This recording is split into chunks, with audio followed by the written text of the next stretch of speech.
One of the biggest challenges of forgiveness isn't what we think, and I'd like to express that in a poem I called Forgiveness.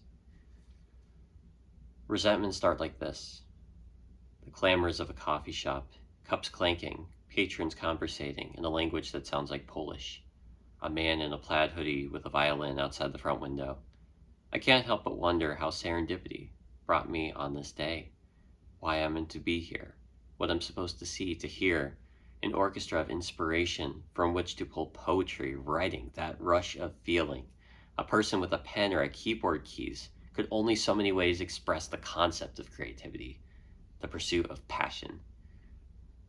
But the clamor merely becomes clamor. The conversations lasting longer than I'd like to hear. The man plays sad songs, but everyone walks by him, and I keep thinking, why am I here? Why am I here? Why am I here? It's your fault. You made me hear music in the clanking, in the Polish language philosophy, from the violinist's defiance beyond monetary ventures, an invaluable expression of the human spirit, that I wish the old men would shut up about the new place down the street, that I could reach down far enough to capture what I once heard once more. I find myself returning here because resentment remains closer to passion than love is to letting go. Before we get into the exercise itself, let's walk through what forgiveness is and what it isn't. Forgiveness isn't saying that what that person did to you was necessarily okay. And it doesn't mean that all of a sudden I like this other person or that we're good. In a way, it's like giving up of a debt, saying, all right, the debt's zero, it's gone. It's a decision that's done over and over and over. I found this forgiveness exercise on the podcast Restore the Glory with Bob Schutz and Jake Kim. Sister Miriam Heidland also did a wonderful reflection and meditation using this exercise. The first step is to ask the Holy Spirit to show you who you need to forgive. Now, this may feel a little strange, especially if you already have someone in mind to forgive. I found that when I've done this exercise, I'd be mad at one person, but sometimes I'd have to actually forgive someone else first. The second step is to picture the person in front of you and pay attention to how you feel. This kind of sets the stage for us. We need to experience what it's like to be around that person so that we could go through the rest of the steps in a very honest and intentional way. The third step is to make an account of the debt that they owe us. This, in a lot of cases, is the longest and most difficult step. If we are talking about money, the other person might owe you $5 for this, or $10 for a movie ticket, or $25 for dinner. And then when you rack up that number, you start to see what you're really forgiving if you're going to forgive that debt. Did this person lie to you? Did they betray you? Did they cheat on you? These are debts that you would add up. Once you've done that step, you can move to step 4, which is to imagine yourself telling them what they did to hurt you and how it has affected you. If you can, notice that this is not the person they were designed to be. Separate their dignity from the evil they have done. This is really twofold, because one, it's the experience of imagining you telling them. Maybe you've never gotten the chance to express to them how badly you were hurt. Maybe they don't even know you were hurt by what they did to you. You're also asked to separate the version of them who hurt you from the version of them that God sees them as. This can be difficult if we've never seen this version of them. The next step is to ask the Holy Spirit to reveal to you what you believe about yourself based on that incident. So if the person lied about us, we might believe the lies that they told. If this person embarrassed us, we may believe that we're not worthy, or that we're embarrassing, or that we deserve to be judged.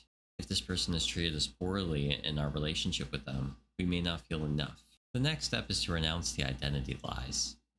These are lies that we've believed about ourselves, and now we're choosing to no longer believe them. We're going to ask the Holy Spirit to reveal the judgments towards the person who hurt you. What do you believe about them?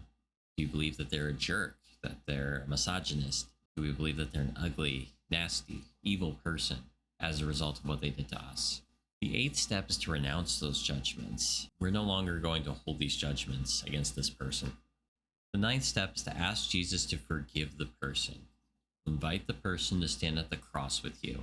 You're going to imagine you, this person, and Jesus hanging on the cross, all at Calvary. And you and this person are in front of Jesus.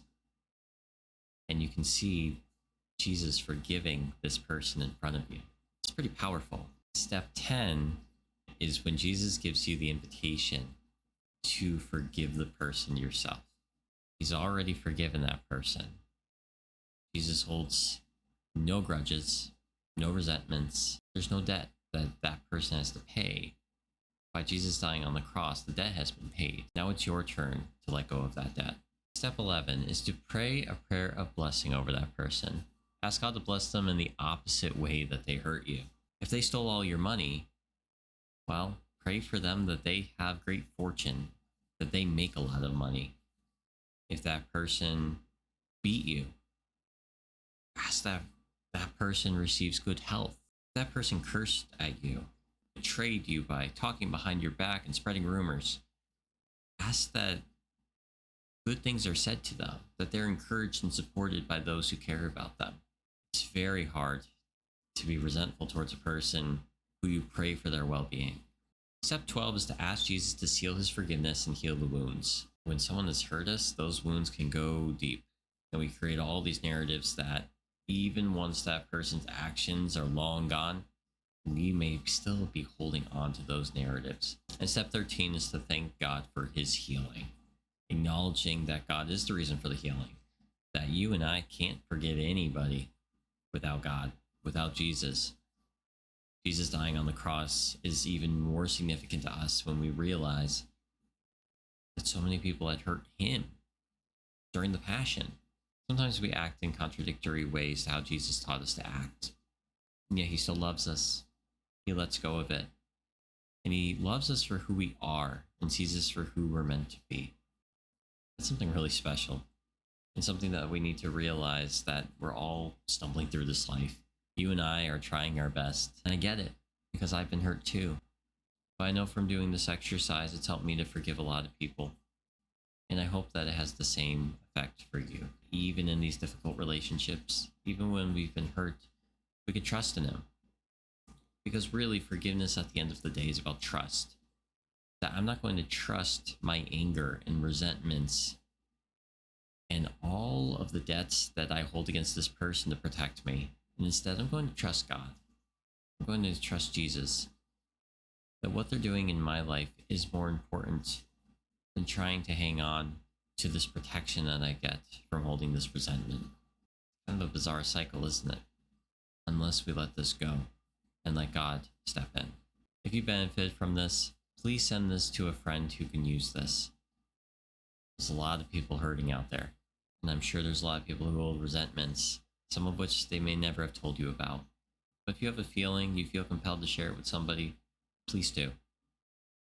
Thank you, and I hope you have a wonderful day.